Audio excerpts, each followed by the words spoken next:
حضرت عثمان رضی اللہ تعالی عنہ کے زمانے میں بھی بڑے فتوحات ہوئے، یعنی حضرت عمر کے زمانے میں 22 لاکھ مربع میل پہ اسلام کا پرچم لہرایا، تو حضرت عثمان نے بھی 22 لاکھ مزید فتح کر کے اب تقریباً یعنی 44 لاکھ مربع میل پہ اسلام کا پرچم لہرایا۔ انطاکیہ سے لے کر کابل تک فتوحات جو ہیں وہ حضرت عثمان کے زمانے میں رضی اللہ تعالی عنہ وارضاہ۔ اسی طرح سیدنا عثمان غنی رضی اللہ تعالی عنہ نے حضرت معاویہ رضی اللہ تعالی عنہ کو حکم دیا کہ بحری بیڑا تیار کریں۔ اب یہ بیڑا تو حضرت معاویہ نے بنایا، لیکن حکم حضرت عثمان کا تھا 28 ہجری میں۔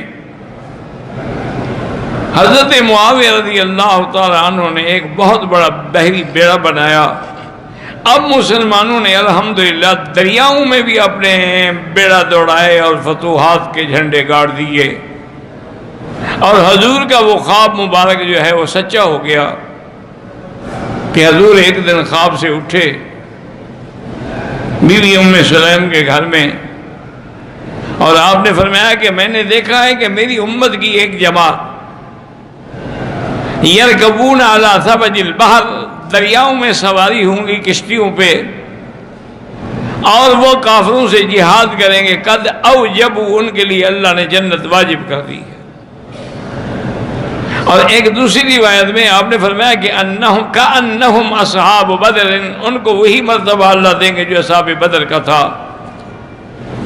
بیوی نے کہا حضور میرے لیے بھی دعا کریں، آپ نے فرمایا انت منہم، اللہ تمہیں بھی ان میں شامل کریں گے۔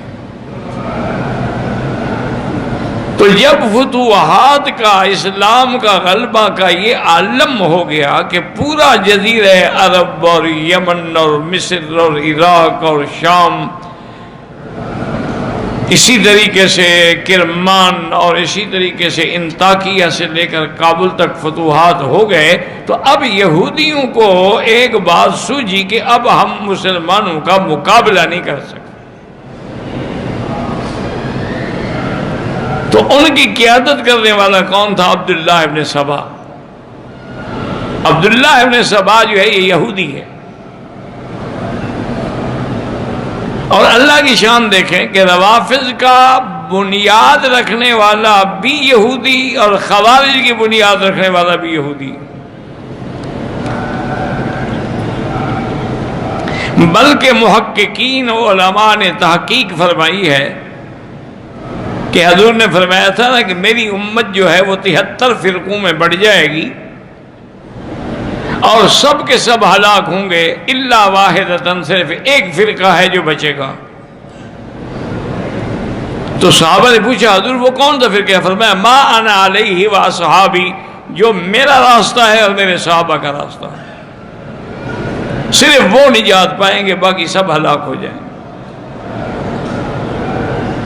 تو علماء نے تحقیق فرمائی ہے کہ یہ 72 فرقہ جو ہے ان سب کی بنیاد رکھنے والے بھی یہودی ہیں۔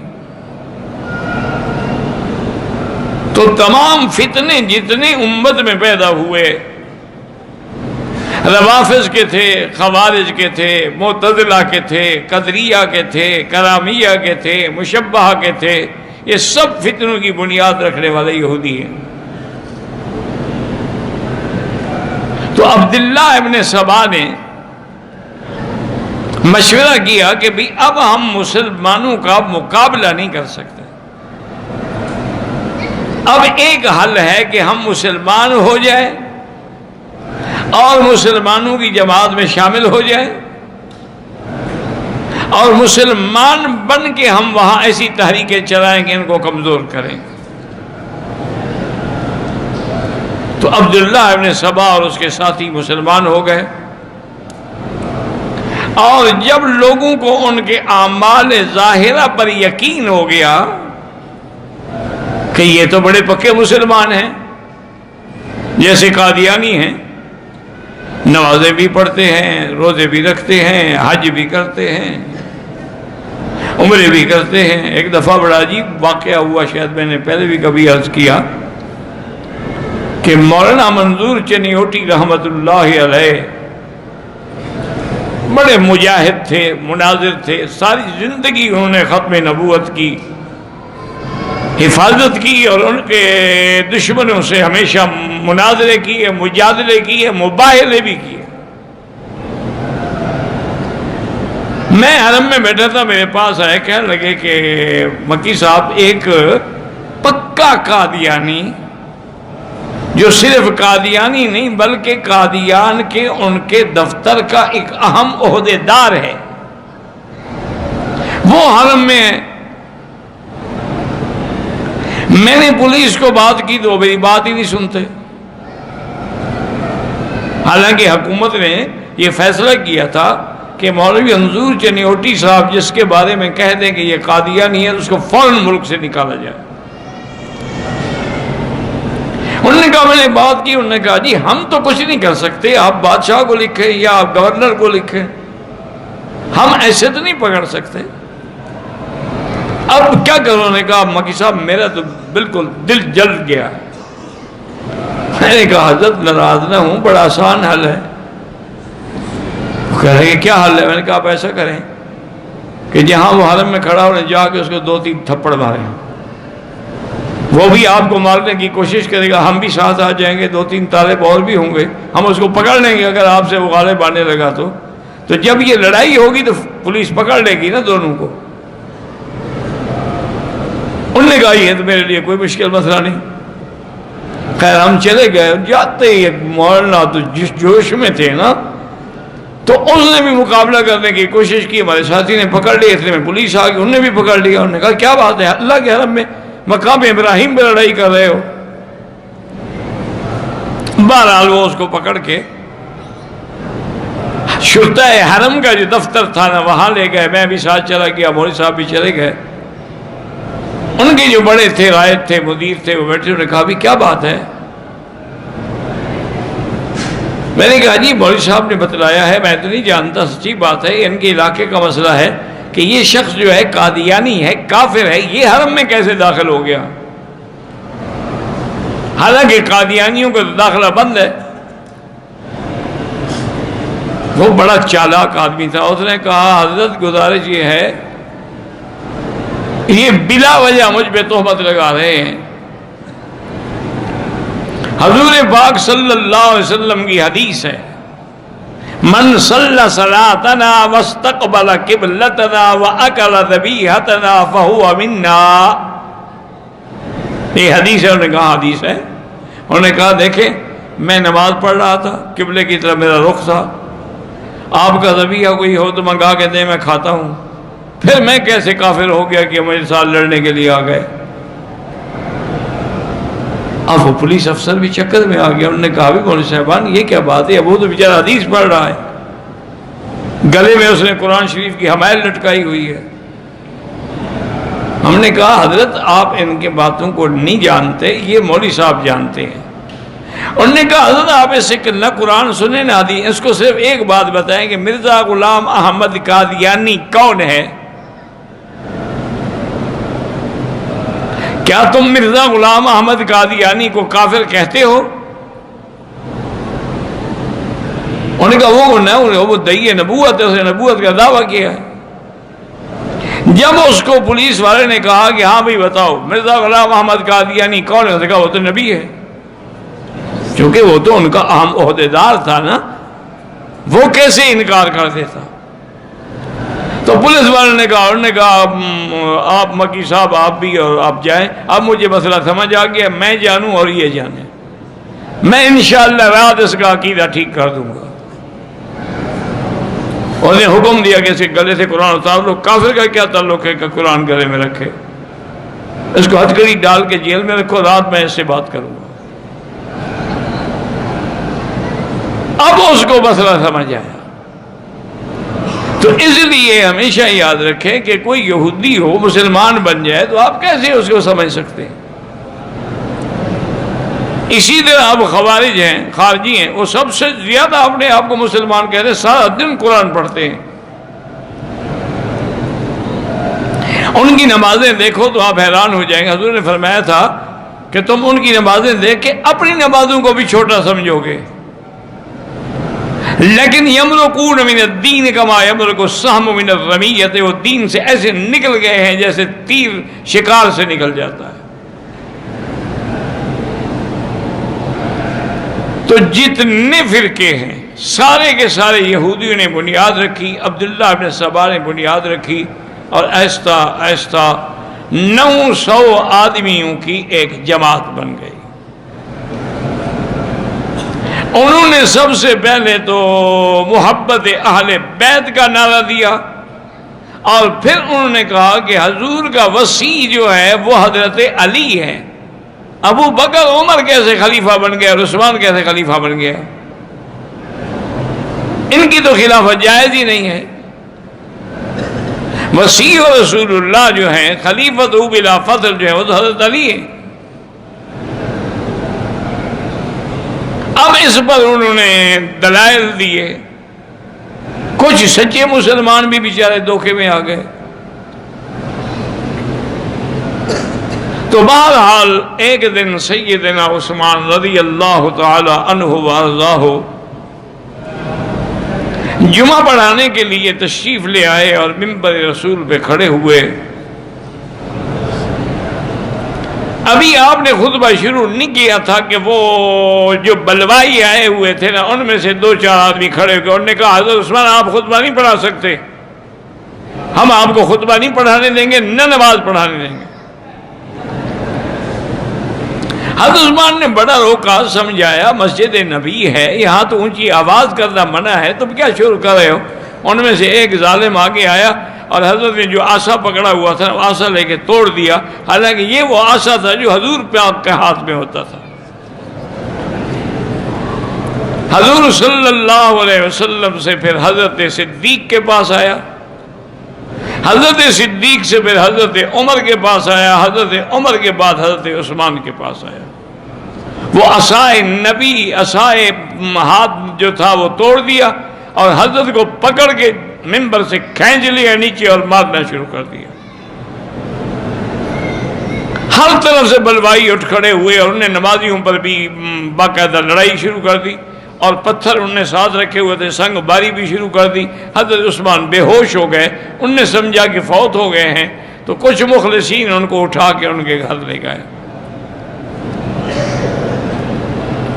لیکن ان ظالموں نے سیدنا عثمان رضی اللہ عنہ کی حویلی کا محاصرہ کر لیا۔ اب 900 آدمی مسلح کھڑا ہوا ہے۔ اچھا خدا کی قدرت ہے کہ حج کا موسم ہے، اکثر صحابہ حج پہ چلے گئے ہیں۔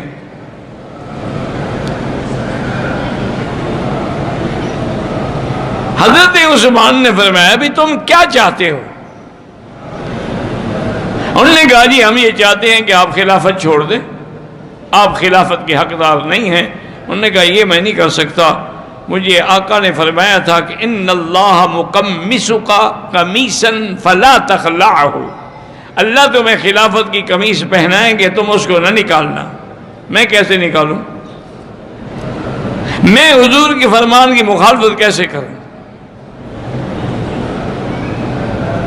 کچھ دنوں کے بعد کچھ صحابہ نے، جن میں حضرت علی بھی شامل ہیں، حضرت حسن بھی شامل ہیں، انہوں نے حضرت عثمان سے ملاقات کی بڑے خفیہ طریقے سے، چونکہ باہر تو دشمن کھڑے ہوئے ہیں نا۔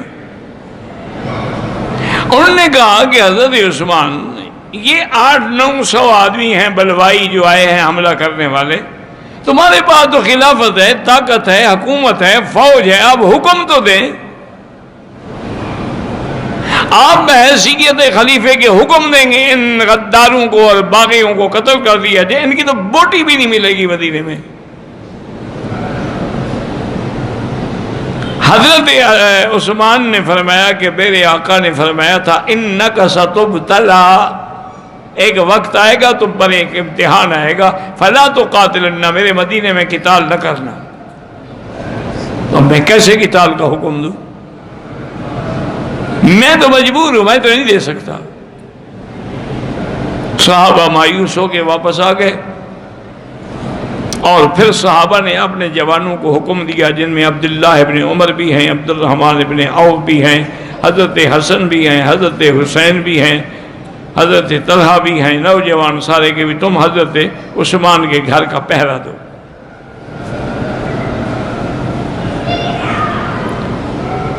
ایک دن سیدنا عثمان رضی اللہ تعالیٰ عنہ اپنے گھر کی دیوار سے باہر کھڑے ہوئے اور باغیوں سے کہا بھی اور قریب آ جاؤ، میری بات سنو۔ وہ اور قریب آ گئے، انہوں نے کہا، حضرت عثمان نے کہ انشدکم باللہ، میں تم سب کو اللہ کی قسم دیتا ہوں، مسلمانوں کو جب پانی نہیں ملتا تھا تو بئر روما کس نے خریدا تھا اور کس نے وقف کیا تھا؟ انہوں نے کہا واللہ انت، تم نے کیا تھا۔ انہوں نے کہا کہ اچھا، غزوہ تبوک کے موقع پر 900 اونٹ اور 100 گھوڑے اور 5 کلو سونا کس نے دیا تھا؟ انہوں نے کہا واللہ انت، تم نے دیا تھا۔ انہوں نے کہا مسجد نبوی کے لیے جب زمین تنگ ہوئی تو وہ زمین خرید کر کے مسجد کو کس نے دی؟ انہوں نے کہا واللہ انت، وہ بھی تم نے دی تھی۔ حضرت عثمان رضی اللہ تعالیٰ نے فرمایا کہ جب تم یہ گواہی دیتے ہو اور قرآن کو جمع کس نے کیا ہے؟ ایک قرات پہ، چونکہ 7 قراتوں کی وجہ سے اختلاف ہو رہا تھا، حضرت حذیفہ کے بعد میں نے کمیٹی بنائی اور ایک قرات پہ قرآن کو جمع کر دیا جو مصحف عثمانی کہلاتا ہے۔ یہ میں نے کیا؟ انہوں نے کہا واللہ انت، آپ جامع القرآن ہیں۔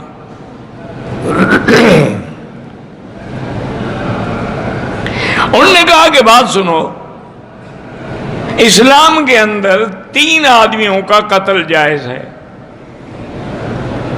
ایک تو وہ آدمی جس نے کسی کو قتل کیا ہو، وہ قصاص میں قتل ہوگا، اور میں نے تو کبھی زندگی میں کسی کو تمانچہ بھی نہیں مارا، قتل تو بڑی بات ہے۔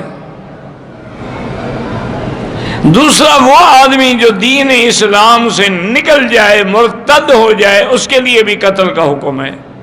اور میں اب بھی اگر آپ نہیں مانتے تو کلمہ پڑھتا ہوں، آپ میرے اسلام کے گواہ ہو جائیں، گویا کہ میں مرتد تو نہیں ہوں۔ اور تیسرا آدمی اسلام میں وہ قتل کیا جاتا ہے جس نے زنا کیا ہو اور شادی شدہ ہو۔ زنا تو بڑی بات ہے، انہوں نے کہا میں نے تو کبھی غیر محرم عورت پہ نظر ہی نہیں ڈالی۔ جب یہ تینوں چیزیں میرے اندر نہیں ہیں تو تم کیسے مجھے قتل کرتے ہو؟ انہوں نے کہا نہیں، بس ہم نے فیصلہ کر لیا ہے کہ آپ کو قتل کریں گے یا آپ خلافت چھوڑ دیں۔ اور پھر میں خلافت اس لیے نہیں چھوڑ سکتا کہ مجھے اللہ کے نبی نے منع کیا تھا۔ بہرحال حضرت عثمان کا پانی بند کر دیا گیا اور 40 دن پیاسے رہے حضرت عثمان۔ انہوں نے آخر پیغام بھیجا بی بی عائشہ کو، سیدنا علی کو اور سیدنا زبیر کو کہ ہو سکے تو مجھے پانی بھیجو۔ حضرت علی رضی اللہ تعالیٰ عنہ خود مشکیدہ پانی کا بھر کے لائے، لیکن ظالموں نے تیر مارا، مشکیدہ پھٹ گیا اور پانی ختم ہو گیا۔ حضرت علی جب قریب گزرے تو انہوں نے اپنی پگڑی مبارک اتار کے حضرت عثمان کے گھر میں پھینکی تاکہ وہ سمجھ لیں کہ میں نے اپنی طرف سے کوشش کی ہے لیکن میں کامیاب نہیں ہوا۔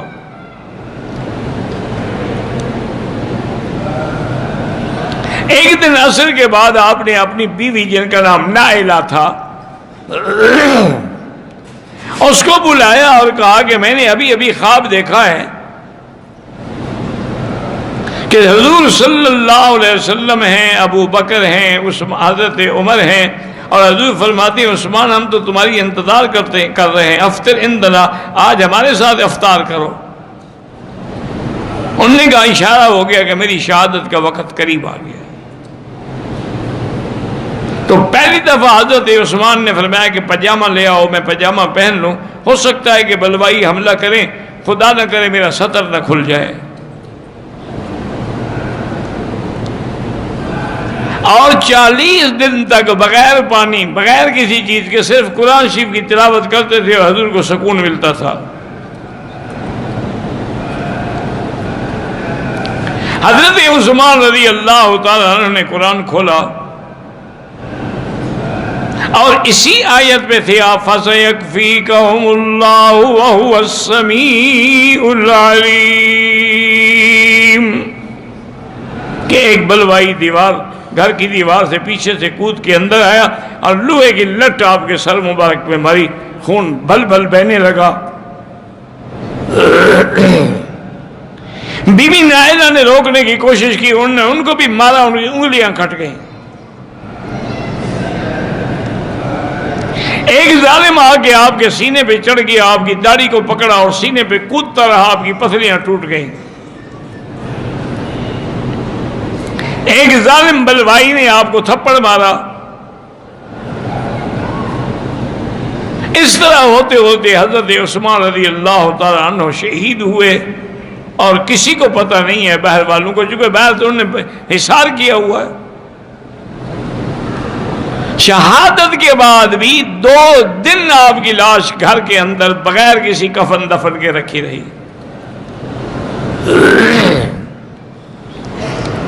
ایسا ظلم تو کبھی تاریخ میں بھی نہیں ہوا ہے۔ بڑی مشکلوں سے 2 دن کے بعد صحابہ نے ہمت کی، جرأت کی، اندر داخل ہوئے اور آپ کی لاش مبارک کو چارپائی پہ رکھا، اٹھا کے لے آئے۔ حضرت جبیر ابن مطعم نے آپ پر جنازہ پڑھا اور جنت البقیع کے بالکل آخری حصے حش الکوکب میں آپ کو دفن کیا گیا۔ جب جنازہ جا رہا تھا تو آگے لالٹین اٹھا کے بی بی نائلہ جا رہی تھی اور بلوائی جو تھے وہ آپ کے جنازے پر بھی پتھر برسا رہے تھے۔ حضرت عثمان رضی اللہ تعالیٰ عنہ کو وہیں دفن کیا گیا۔ صحابہ نے مشورہ کیا کہ قبر پر بھی پہرا لگا دیا جائے، ہو سکتا ہے بلوائی یہ قبر سے بھی نکال لیں، ان سے کیا توقع ہے۔ اس کے بعد پھر خلافت جو ہے وہ حضرت علی کے ہاتھ میں آئی، تو شہادت عثمان کے بعد جو فتنہ شروع ہوا پھر وہ ختم نہیں ہوا قیامت تک۔ یہ بھی اسی عبداللہ بن سبا کی تحریکیں تھیں جس کی وجہ سے جنگ جمل ہوئی، جنگ صفین ہوئی، یہ بھی انہی کی سازشیں تھیں جس میں ہزاروں صحابہ شہید ہوئے۔ حضرت محمد بن سیرین رحمۃ اللہ علیہ فرماتے ہیں کہ میں ایک دن طواف کر رہا تھا، میں نے دیکھا کہ ایک آدمی ہے، اندھا بھی ہے، لنگڑا بھی ہے، ہاتھ سے بھی ٹونڈا ہے اور ہاتھ ایسی ہے جیسے لکڑی ہو،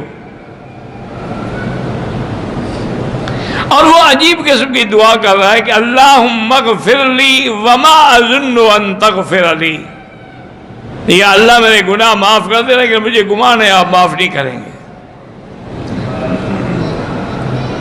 فرماتے ہیں کہ جب اس نے طواف ختم کر دیا